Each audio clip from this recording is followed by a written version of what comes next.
ಅಲ್ವಾ ಮ್ಯಾಮ್ ಮಸ್ತ್ ಆಗಿತ್ತು. ಏನಾದ್ರು ಹೀರೋ ಆಕ್ಟಿಂಗ್ ಮಾತ್ರ ಸಾಕಾಗಿತ್ತು. ಅವನ್ ತರ ಆಕ್ಟಿಂಗು ಇನ್ಯಾರು ಮಾಡೋದು ಮೇಡಮ್. ನಾನೇನಾದ್ರು ಆದ್ರೆ ಅವನ್ ತರ ರೋಲ್ ಮಾಡೋದು ಅವನೇ ಕಣ. ಸಾಕ್ ಸುಮ್ಮನಿರಪ್ಪ, ಅಣ್ಣ ಅವ್ರಿಗೆ ಹೀರೋನೇ ಮೈಮೇಲೆ ಬಂದಂಗ ಆಡ್ತಾರೆ. ನಗ್ತೀರಾ? ನಗಿ ನಗಿ. ಮುಂದೆ ಒಂದಿನ ನಾನು ಯಾರು ಅಂತ ತೋರಿಸ್ತೀನಿ. ಏ ಅದಿರ್ಲಿ, ಟೈಮ್ ಆಯ್ತು. ಇವತ್ತು IPL RCB ಏನಾದ್ರು ಗೆದ್ರು ಅಂದ್ರೆ ಸೆಮಿಫೈನಲ್ಸ್ ಹೋಗೋದು ಗ್ಯಾರಂಟಿ. ಹೌದು, ನಾನು ಓಡೋಗ್ ನೋಡ್ಬೇಕು. ಇವತ್ತು ನಮ್ ಕೇಳಿ ಬಾ ಅಂದ ಅಂದ್ರೆ ನಾವ್ ಗೆಲ್ಲೋದ್ ಗ್ಯಾರಂಟಿ ಕೊಂಡ್ರು. ಇಷ್ಟು ಒಂದು ಆರೆಂಜ್ ಕ್ಯಾಪ್ ಹೇಳ್ಕೊಂಡ್ರು. ಹೌದು. ಸಾಕ್ ಸುಮ್ನೆರಪ್ಪ. ನಂಗೆ ಯಾಕೋ ಹೌದು. ಏನೋ ಇವನ್ ಡ್ರೆಸ್ಸು ಹಳೆ ಕಾಲ ದೋಬಿನ ದಾಸ ಇದೆ. ಆದ್ರೆ ನಮ್ ಕಾಲೇಜಲ್ಲಿ ಫ್ಯಾನ್ಸಿ ಡ್ರೆಸ್ ಕಾಂಪಿಟೇಷನ್ ಇದೆನಾ, ಮತ್ ನಾವು ಮಂಕಿ ಡಾಂಗಿ ಡ್ರೆಸ್ ಹಾಕೊಂಡ್ ಬರ್ಬೋದು. ಇವತ್ತಗಳು ಹೀಗ್ ಬಂದ್ರೆ ಇದೇ ಮಂಕಿ. ಏನ ಹೊಡ್ತಾ ಇದ್ಯಾ? ನೋಡ್ರು, ನಾಳೆ ನಮ್ VAK ಇಂದ ಒಂದ್ ಕಾರ್ಯಕ್ರಮ ಕೊಡ್ತಿದೀವಿ. ನಾನು ಅದ್ರಲ್ಲಿ ತುಂಬಾ ಬಿಸಿ. ನಿಮಗೆ ಮತ್ತೆ ಸಿಗ್ತೀನಿ ಕಂಡ್ರು. ಏನ ಹೌದು. What is that? VAK ಅಂದ್ರೆ ವ್ಯಾಕ್ ವ್ಯಾಕ್ ವ್ಯಾಕ್ ಅಲ್ಲ ಕಂಡ್ರು, ವಿವೇಕಾನಂದ ಅಧ್ಯಯನ ಕೇಂದ್ರ. ಏನೋ ಗುಲ್ಡು ವಿವೇಕಾನಂದ ಅದು ಇದು ಅಂತಿಲ್ಲ. ಏನ್ ಸನ್ಯಾಸಿ ಆಗ್ತೇನೋ? ಇನ್ನೇನ್ ಮಾಡ್ತಾನೆ ಪಾಪ, ಈ ಅವತಾರ ಹೆಣ್ ಕೊಡಕ್ಕಾಗಲ್ಲ. ಹೊಟ್ಟೆ ಡೈಲಾಗ್ ಮಚ್ಚ. ಕೊಡೋ ಪುಸ್ತಕ. ಇದು ಏ ಸತ್ಯ, ಏನು ನೀನು ರಾತ್ರಿ ಅಂದ್ರೆ ಸನ್ಯಾಸಿ ಹೊರಬಿಟ್ಯಾ? ಇಲ್ಲ ಮಗ, ಅವ್ರನ್ನ ರೇಗ್ಸೋದಕ್ಕೆ ಯಾವ್ದಾದ್ರು ಪಾಯಿಂಟ್ ಸಿಗುತ್ತೆ ಅಂತ ಹುಡುಕ್ತಾ ಇದ್ದೆ. Swami Vivekananda life and teaching. ಏನು ಸನ್ಯಾಸಿಗಳಿಗೂ ಇಂಗ್ಲಿಷ್ ಬರುತ್ತಾ? ನಾನೇನೋ ಹೊಟ್ಟೆ ಪಾಡ್ಗೋಸ್ಕರ ವೇಷ ಹಾಕೊಂಡು ಓದು ಬರ ಬರ್ದೆ ಬೀದಿಲಿ ಭಿಕ್ಷೆ ಭಿಕ್ಷೆ ಬೇಡವ್ರು ಅನ್ಕೊಂಡಿದ್ನಲ್ಲೋ. ಕೊಡಿಲಿ ನೋಡ.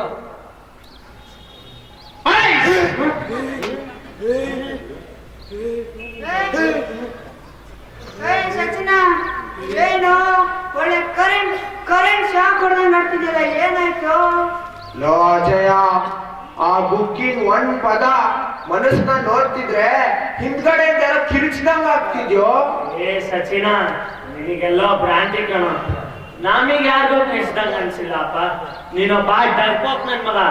ಏ ಸತ್ಯ, ನೀನು ಒಂದ್ಸತಿ ಆ ಬುಕ್ನ ಓದೋ. ಹೌದು, ಕೊಡಲಿ. ಸಚಿನ, ನೀನ್ ಹೇಳಿದ್ ನಿಜ ಕಣೋ. ಆ ಬುಕ್ನ ಒಂದು ಪದ ಮನ್ಸಲ್ಲಿ ಹೋಗ್ತಿದ್ರೆ ಹಿಂದ್ಗಡೆಯಿಂದ ಯಾವ ಜೋರು ಕಿರ್ಚ್ದಂಗ್ ಅನ್ಸ್ತಿದ್ಯೋ. ಸಾಕ್ ಸುಮ್ನಿರಪ್ಪ, ನಾನು ಒಂದ್ಸತಿ ಆ ಬುಕ್ನ ಓದ್ತೀನಿ. ಕೊಡಿಲ್ಲತ್ರೆ.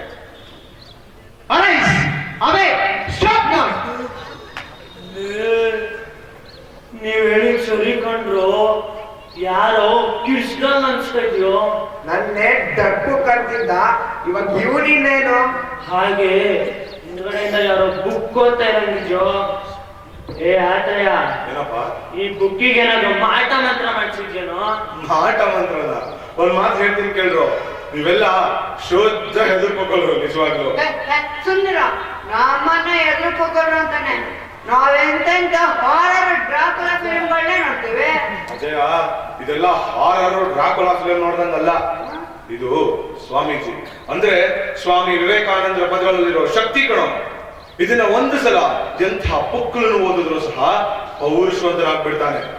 ನೀವು ಒಂದ್ಸಲ ಓದ್ ನೋಡ್ರು, ಗೊತ್ತಾಗುತ್ತೆ. ಎಲ್ರು ಒಟ್ಟಿಗೆ ಒಂದ್ಸಲ ಓದೋಣ. ಸರಿ ಕಣೋ. ಸರಿ ತಗೊಳ್ರು.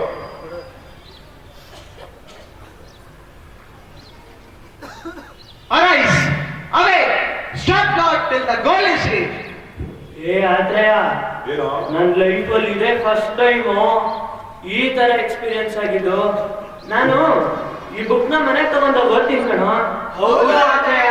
ನಾವು ಈ ಬುಕ್ ನ ಮನೆ ತಗೊಂಡೋಗಿ ಓದ್ತೀವೋ. ವೆರಿ ಗುಡ್ ಕೊಂಡ್ರು, ಎಲ್ರು ಹಾಗೆ ಮಾಡಿ. ಆದ್ರೆ ನೆಕ್ಸ್ಟ್ ಟೈಮ್ ಸಿಕ್ಕಾಗ ವಾಟ್ ಇಸ್ ದ ಮ್ಯಾಜಿಕ್ ಅಂತ ನೀವೇ ಬಂದು ನನಗೆ ಹೇಳ್ತೀರಾ. ಈಗ ಹೇಗೂ ನನ್ ಸಮಯ ಇಲ್ಲ, ನಿಮಗೆ ಮತ್ತೆ ಸಿಗ್ತೀನಿ ಕೊಂಡ್ರು. See you.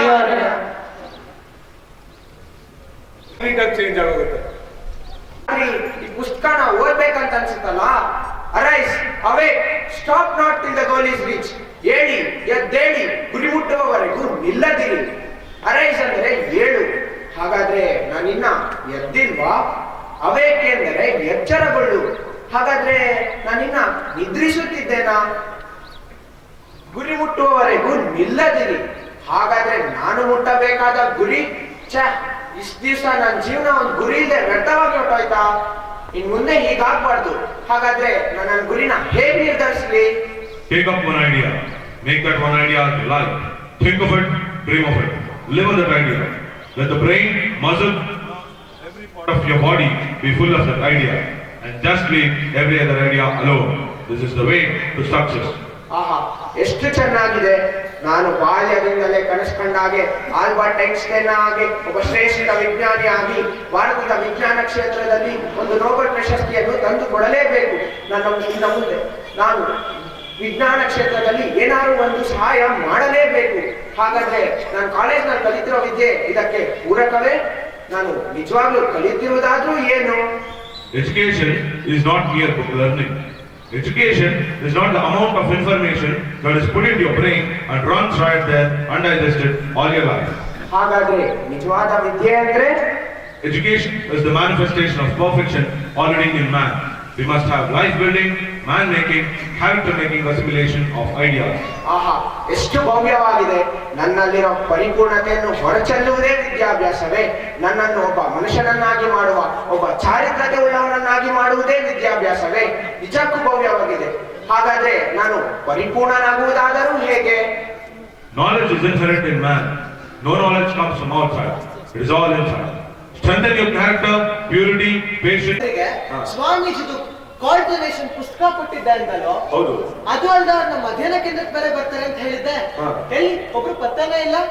ಸುಹಾಸ್, ನಾನು ಅವ್ರು ಕೊಟ್ಟಿದ್ದು ಕಾಲೇಜ್ ಡೊನೇಷನ್ ಪುಸ್ತಕ ಅಲ್ಲ ಕಣೋ. ಅದೇ ಸ್ವಾಮಿ ಹೊಸಾದ್ ಬಂದಿದೆಯಲ್ಲ, Swami Vivekananda his life and teaching, ಆ ಪುಸ್ತಕ ಕೊಟ್ಟಿದ್ದೆ. ಅವರು ಅಲ್ಲಿ ನೋಡಿ ಖಂಡಿತವಾಗ್ಲೂ ಇನ್ಸ್ಪೈರ್ ಆಗಿರ್ತಾರೆ ಕಣೋ.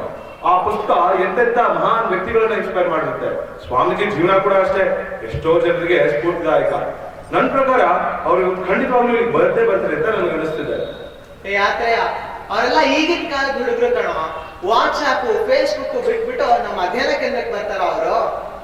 ಸುಹಾಸ್, ನಾವು ಈಗಿನ ಕಾಲದ ಹುಡುಗರೇ ಕಣೋ. ನಮಗೂ ಅದೆಲ್ಲ ಇರ್ಬಹುದು, ಆದ್ರೆ ನಾವು ಇವತ್ತು ನಮ್ಮ ಅಧ್ಯಯನ ಕೇಂದ್ರಕ್ಕೆ ಬರ್ತಿಲ್ವಾ? ಹಾಗೆ ಅವರು ಸಹ ಖಂಡಿತವಾಗ್ಲೂ ಇಲ್ಲಿಗೆ ಬಂದೇ ಬರ್ತಾರೆ. ಆತ್ರೆಯ ನೀನ್ ಮಕ್ಕಳ ಸೇರಿದಾಗಿಂದ ಸ್ವಾಮೀಜಿ ನೋಡ್ತಾ ಇದ್ಯಾ ಕಣೋ. ಅದಕ್ಕೆ ಅವ್ರು ನಿಂಗೆ ಇನ್ಸ್ಪೈರಿಂಗ್ ಅನ್ನಿಸ್ತಾರೆ. ಆದ್ರೆ ಆ ಹುಡುಗರಿಗೆ ಆತರ ಅನ್ಸ್ಬೇಕಲ್ಲ. ಸುಹಾಸ್, ನಾವು ಸ್ವಾಮೀಜಿನ ಈ ವಯೋಮಿತಿಗೆ ಅಂತ ಹೇಳಿ ಸೀಮಿತಗೊಳಿಸ್ಕೊಳ್ಳೋ ಹಾಗಿಲ್ಲ ಕಣ. ಸ್ವಾಮೀಜಿ ಪ್ರತಿಯೊಂದು ವಯಸ್ಸಿನವರಿಗೂ ಸಹ ಸ್ಫೂರ್ತಿದಾಯಕವಾಗಿರ್ತಾರೆ. ಅದು ಸ್ವಾಮೀಜಿ ಒಂದು ಶಕ್ತಿ ಕಣ. ನನಗೆ ಅವ್ರು ಇವತ್ತು ಖಂಡಿತವಾಗ್ಲೂ ಬಂದೇ ಬರ್ತಾರೆ ಅನ್ನೋ ಸಂಪೂರ್ಣವಾದಂತ ಕಾನ್ಫಿಡೆನ್ಸ್ ಇದೆ. ನೋಡ, ಹಲೋ ಹಲೋ ಹಲೋ. ಆತ್ರೆಯ ಇವರೆಲ್ಲ ನಮ್ಮ ಅಧ್ಯಯನ ಕೇಂದ್ರದ ಯೂನಿಫಾರ್ಮ್ ಅಲ್ಲೇ ಬಂದಿದಾರಲ್ಲ? ಹೌದು ಕಣ. ನೋಡ್ರು, ಈ ಹಲೋ, ಹಾಯ್, ಬಾಯ್ ಯಾವ್ದು ನಮ್ಮ ಅಧ್ಯಯನ ಕೇಂದ್ರದ ಕೆಲಸ ಇಲ್ಲ. ನಾವು ಹಾಯ್ ಅನ್ನೋ ಜಾಗದಲ್ಲೂ ಜಯರಾಮಕೃಷ್ಣ ಅಂತೀವಿ, ಬಾಯ್ ಅನ್ನೋ ಜಾಗದಲ್ಲೂ ಜಯರಾಮಕೃಷ್ಣ ಅಂತೀವಿ. ಇದು ನಮ್ಮ ಪದ್ಧತಿ ಕಂಡ್ರಪ್ಪ. ಹೌದು, ಒಂಥರ ರಾಮಕೃಷ್ಣ ಸ್ಮರಣೆ ಮಾಡ್ದಂಗೂ ಇರುತ್ತೆ ಅಲ್ವಾ? ಜಯರಾಮಕೃಷ್ಣ ಆತ್ರೇಯ. ಜಯರಾಮಕೃಷ್ಣ ಕಂಡ್ರು. ಆತ್ರೇಯ, ನೀ ಕೊಟ್ಟಿದ್ದಿ ಬುಕ್ಕಿಂದ ನನ್ನ ಜೀವನನೇ ಬದಲಾಗೋಯ್ತು. ಹೌದಾ ಆತ್ರೇಯ, ನಮ್ಮ ಜೀವನನೇ ಬದಲಾಗೋಯ್ತು. ಕೂತ್ರೆ ನಿಂತ್ರೆ ಯಾವಾಗ ಬುಕ್ದೇ ಯೋಚನೆ ಕೊಡೋ. ಸ್ವಾಮೀಜಿ ಏನೋ ಮೋಡಿ ಮಾಡ್ಬಿಟ್ಟಿದ್ದಾರೆ ಕಣೋ. ಓಹೋ ವಿಜಯ, ಸತ್ಯ, ವಂಶಿ, ಸಚಿನ, ನಿಮ್ಗೆಲ್ರಿಗೂ ಹೀಗಾಗುತ್ತೆ ಅಂತ ನಾನು ಮುಂಚೆನೆ ಗೊತ್ತಿತ್ತು ಕಣ್ರು. ಆತ್ರೇಯ, ನಾನು ಬಾಲ್ಯದಿಂದಲೇ ಕನ್ಸ್ಕೊಂಡಾಗೆ ಆಲ್ಬರ್ಟ್ ಐನ್ಸ್ಟೈನ್ ಆಗಿ ಶ್ರೇಷ್ಠ ವಿಜ್ಞಾನಿ ಆಗ್ಬೇಕು ಅಂತ ಡಿಸೈಡ್ ಮಾಡಿದ್ದೀನೋ. ಅದಕ್ಕೆ ಸ್ವಾಮೀಜಿ ಸಹಾಯ ತುಂಬಾ ಬೇಕು ಕಣೋ. ಖಂಡಿತ ಕಣ. ಹೌದು ಆತ್ರೇಯ, ಓವರ್ ನೈಟ್ ಈ ಪುಸ್ತಕ ಓದಿ ನನ್ನ ಜೀವನನೇ ಚೇಂಜ್ ಆಗಿದೆ ಕಣೋ. ನಾನೊಬ್ಬ ಉತ್ತಮ ಡಾಕ್ಟರ್ ಆಗಿ ಎಲ್ಲಾ ಜನರಿಗೂ ನನ್ನ ಕೈಲಾದ ಸಹಾಯ ಮಾಡಬೇಕು ಅನ್ಕೊಂಡ್ರಿ. ಅದಕ್ಕೆ ಸ್ವಾಮೀಜಿ ಸ್ಫೂರ್ತಿ ಇನ್ನು ಹೆಚ್ಚು ಬೇಕು. ಹೌದು ಕಣ, ನಿಜವಾಗ್ಲೂ. ಯಾತ್ರೆಯ ಈ ಪುಸ್ತಕ ಓದಿದ್ಮೇಲೆ ಗೊತ್ತಾಯ್ತು ನಿಜವಾದ ಹೀರೋ ಯಾರು ಅಂತ. ಇನ್ಮೇಲೆ ನನ್ನ ನಿಜವಾದ ಹೀರೋ ರೋಲ್ ಮಾಡೋದು ಏನಿದ್ರು ಸ್ವಾಮಿ ವಿವೇಕಾನಂದ ಕಣೋ. ಏ ಅಜಯ, ಈ ನಿನ್ನ ಪೋಸ್ಟ್ಗೆ ನಮ್ಮ ಅಬ್ಜೆಕ್ಷನ್ ಏನು ಇಲ್ಲ ಕಣೋ. ನೀನ್ ಹೇಳಿದ್ ಸರಿ ಕಣೋ. ಪ್ರತಿಯೊಬ್ಬ ಯುವಕನು ಅನುಸರಿಸಲೇಬೇಕಾದ ವ್ಯಕ್ತಿ ಸ್ವಾಮಿ ವಿವೇಕಾನಂದರು.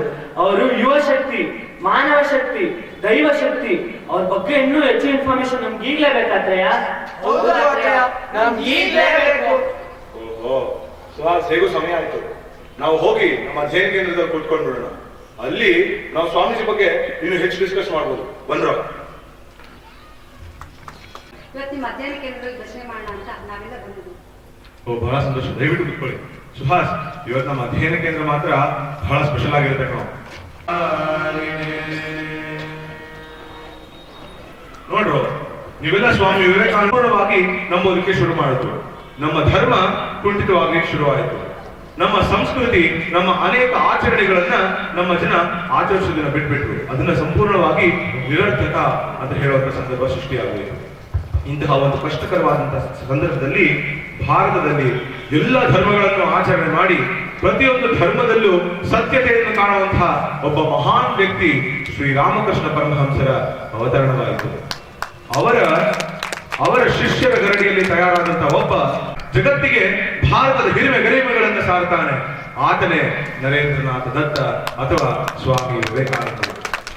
ಅಂತಹ ಸ್ವಾಮಿ ವಿವೇಕಾನಂದರ ಜೀವನ ಎಷ್ಟು ಅದ್ಭುತವಾಗಿತ್ತು ಅನ್ನೋದನ್ನ ಸ್ವಾಮಿ ಹರ್ಷಾನಂದರು ಒಂದು ಹಾಡಿನಲ್ಲಿ ರಚಿಸಿದ್ದಾರೆ. ಆ ಹಾಡಿನ ನಮ್ಮ ಶ್ರೀಮಾಸತ್ತ ಕುಟುಂಬದ ಸದಸ್ಯರು ಒಂದು ಲಾವಣಿಯ ರೂಪದಲ್ಲಿ ಹಾಡ್ತಾರೆ. ಅದನ್ನು ಕೇಳಿ ಕಾರ್ಯಕ್ರಮದ ಮುಂದೆ ಭಾಗಕ್ಕೆ ಹೋಗೋಣ.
ಸೋದರಿಯರೆಲ್ಲ ಸರಿಯಾದ ಅನ್ನ ಬಟ್ಟೆಗಳಿಗೂ ಗತಿ ಇಲ್ಲದೆ ನರಳುತ್ತಿದ್ದಾರೆ. ನಾನು ಶಕ್ತಿ ಮೀರಿ ಪ್ರಯತ್ನಿಸಿದರೂ ನನಗೊಂದು ಉದ್ಯೋಗ ದೊರಕುತ್ತಿಲ್ಲ.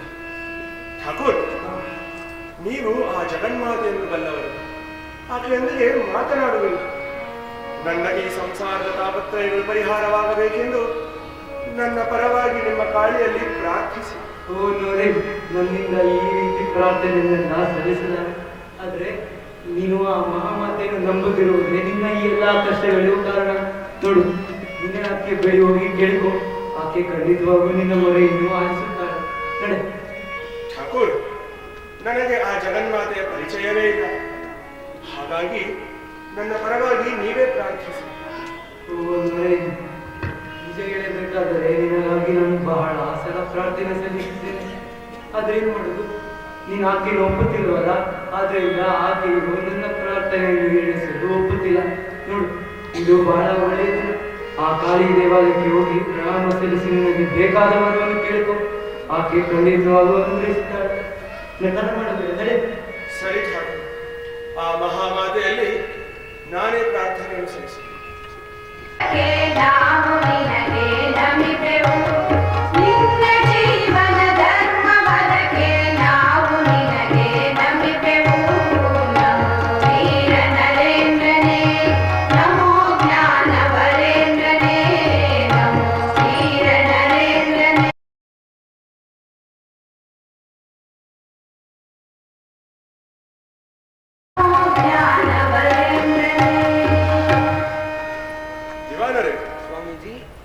ಆತಿಥ್ಯಕ್ಕೆ ನಮ್ಮ ನಮನಿದೆ. ಅದೆಷ್ಟು ದಿನಗಳಾಗಿದ್ದವೋ ಇಂತಹ ಭೋಜನವನ್ನು. ಈ ಸನ್ಯಾಸಿಗೆ ಹಸಿಯಾದರೇನು, ಬಿಸಿಯಾದರೇನು, ಹಳಸಿದನ್ನವಾದರೇನು, ಮೃಷ್ಟಾನ್ನವಾದರೇನು, ಎಲ್ಲವೂ ಒಂದೇ. ಸ್ವಾಮೀಜಿ, ನನ್ನ ಪೂರ್ವಜನ್ಮದ ಪುಣ್ಯವೇ ಇರಬೇಕು ನಮ್ಮಂತವರು ನಮ್ಮ ಮನೆಗೆ ಆಗಮಿಸಿದರು. ನಮ್ಮ ಮಹಾರಾಜರಾದ ಮಂಗಲ್ ಸಿಂಗ್ ಅವರಿಗೆ ತಮ್ಮನ್ನು ಕಾಣಲು ಇಲ್ಲಿ ಬರಲು ವಿನಂತಿಸಿಕೊಂಡಿದ್ದರು. ಇಂಗ್ಲಿಷರ ಭೋಗ ಜೀವನದ ಪ್ರಭಾವಕ್ಕೆ ಒಳಗಾಗಿ ತಮ್ಮ ರಾಜ್ಯಭಾರವನ್ನೇ ಕಡೆಗಣಿಸಿದ್ದಾರೆ. ನಮ್ಮಿಂದ ಅವರ ಮನಪರಿವರ್ತನೆ ಆಗಬೇಕೆಂಬುದೇ ನನ್ನ ಮಾತಾಡ್ತೇನೆ. ರಾಜಾಧಿರಾಜ ರಾಜಮಾರ್ತಾಂಡ ರಾಜಗಂಭೀರ ಅಲ್ವರ್ ಮಹಾಸಂಸ್ಥಾನದ ಮಹಾಧೀಶ ಶ್ರೀ ಶ್ರೀ ಶ್ರೀ ಮಂಗಲ್ ಸಿಂಗ್ ಮಹಾರಾಜರು ಆಗಮಿಸುತ್ತಿದ್ದಾರೆ. ಪರ ಬಹುಪರ. ಸ್ವಾಮೀಜಿಯವರಿಗೆ ನಮಸ್ಕಾರ. ನಮಸ್ಕಾರ ಮಹಾರಾಜರೇ. ದಿವಾನ್ಜಿ, ಮಹಾರಾಜ, ಇವರೇ ಏನು ನೀವು ಹೇಳಿದ ಇಂಗ್ಲಿಷ್ ಪಾಂಡಿತ್ಯ ಹೊಂದಿದ ಹಿಂದೂ ಸೈನ್? ಹೌದು ಮಹಾರಾಜ, ಇವರೇ ದೂರದ ಕಲ್ಕತ್ತಾದಿಂದ ಆಗಮಿಸಿರೋ ಸ್ವಾಮಿ ವಿವೇಕಾನಂದರು. ಸರ್ವಸಂಗ ಪರಿತ್ಯಾಗರಾದ ಇವರು ಭಾರತವನ್ನು ಪರಿವ್ರಾಜಕರಾಗಿಸುತ್ತಾ ನಮ್ಮ ಸಂಸ್ಥಾನಕ್ಕೆ ಆಗಮಿಸಿದರು. ನಾನು ಅವರನ್ನು ನಮ್ಮ ಮನೆಗೆ ಆಹ್ವಾನಿಸಿದೆ. ಸ್ವಾಮೀಜಿ ಮಹಾರಾಜ್, ನೀವು ಬಹಳ ದೊಡ್ಡ ವಿದ್ವಾಂಸರು ಎಂದು ಕೇಳಿದ್ದೇನೆ. ನೋಡಲು ದಷ್ಟಪುಷ್ಟವಾಗಿದ್ದಿ, ಸಾಲದ್ದಕ್ಕೆ ಇಂಗ್ಲಿಷ್ ಪಾಂಡಿತ್ಯ ಬೇರೆ. ನೀವು ಮನಸ್ಸು ಮಾಡಿದರೆ ಬಹಳ ಹಣ ಸಂಪಾದನೆ ಮಾಡಬಹುದು. ಆದರೂ ಭಿಕ್ಷೆ ಬೇಡಿ ತಿನ್ನುವುದು ಛೇ ಛೇ, ಐ ಡೋಂಟ್ ಲೈಕ್ ಇಟ್. ಮಹಾರಾಜ, ನೀವು ನಿಮ್ಮ ಪಾಶ್ಚಾತ್ಯ ಸ್ನೇಹಿತರ ಜೊತೆಗೂಡಿ ಬೇಟೆಯಾಡುತ್ತಾ, ಕಾಲಹರಣ ಮಾಡುತ್ತಾ ತಮ್ಮ ಪ್ರಜೆಗಳನ್ನು, ರಾಜ್ಯವನ್ನು, ರಾಜ್ಯಭಾರವನ್ನು ಕಡೆಗಣಿಸಿದ್ದೀರಲ್ಲ, ಇದು ಸರಿಯೇ? ಅದೇ ಇರಬಹುದು. ಅದು ನಮಗೆ ಮಹದಾನಂದವನ್ನು ನೀಡುತ್ತದೆ. ಹಾಗೆಯೇ ಈ ಸನ್ಯಾಸಿಗೆ ಭಿಕ್ಷೆ ಬೇಡುತ್ತಾ ತಿರುಗುವುದರಲ್ಲಿ ಅಮೋದಾನಂದ ದೊರಕುತ್ತದೆ. ಅದು ಹಾಗಿರಲಿ. ಅದೇ ನೀವು ಮಾಡುತ್ತೀರಲ್ಲ ಈ ಐಡಲ್ ವರ್ಷಿಪ್, ಅದೇ ಈ ಮೂರ್ತಿ ಪೂಜೆ, ಈ ಮರ, ಬೆಟ್ಟ, ಗಿಡ, ಕಾಡು, ಲೋಹಗಳನ್ನೆಲ್ಲ ದೇವರು ಎಂದು ಪೂಜಿಸುವುದು, ಇದು ನನ್ನಿಂದ ಸಾಧ್ಯವಿಲ್ಲ. I don't believe it. ಇದರಿಂದ ನನಗೆ ಮುಂದೆ ದುರ್ಗತಿ ಬರಬಹುದೇನೋ ಎಂದು ಕೇಳಿದೆ ಅಷ್ಟೇ. ನೋಡು ಮಹಾರಾಜ, ಪ್ರತಿಯೊಬ್ಬನು ತನ್ನ ನಂಬಿಕೆ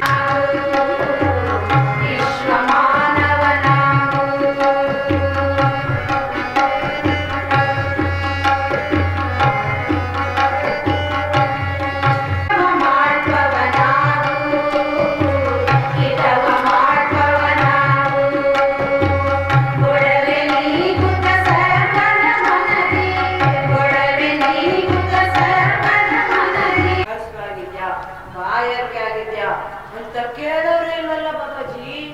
ಹೌದಪ್ಪ, ನಾನು ತುಂಬಾ ಹಸಿದಿದ್ದೇನೆ.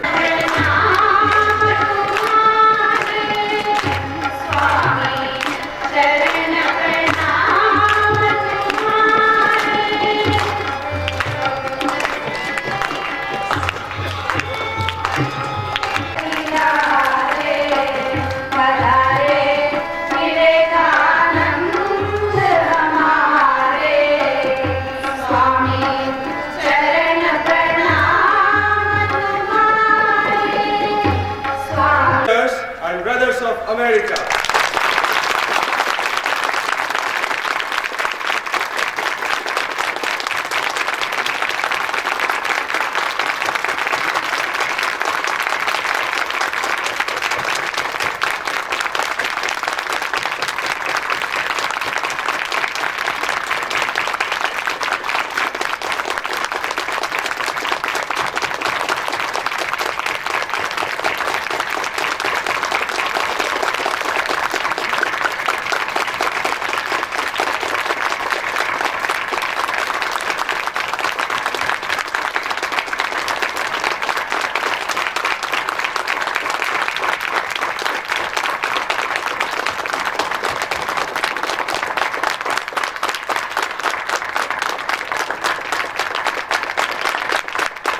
Joy unspeakable to rise in response to the warm and cordial welcome which you have given us.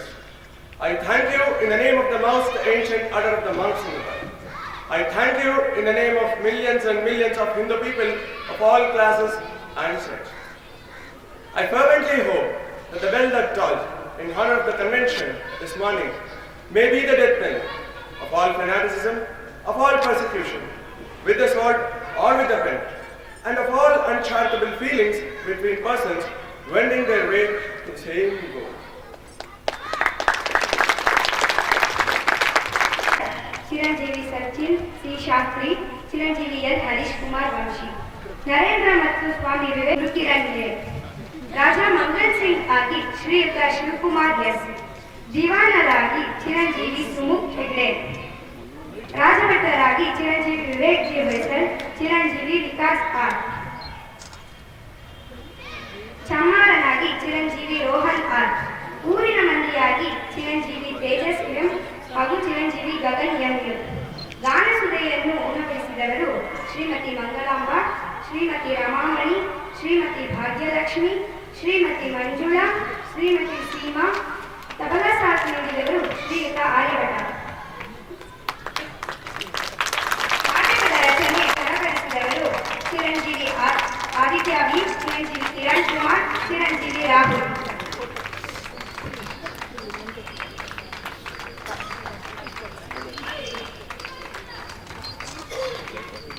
बोलो श्रीमद स्वामी विवेकानंद जी महाराज जी के जय।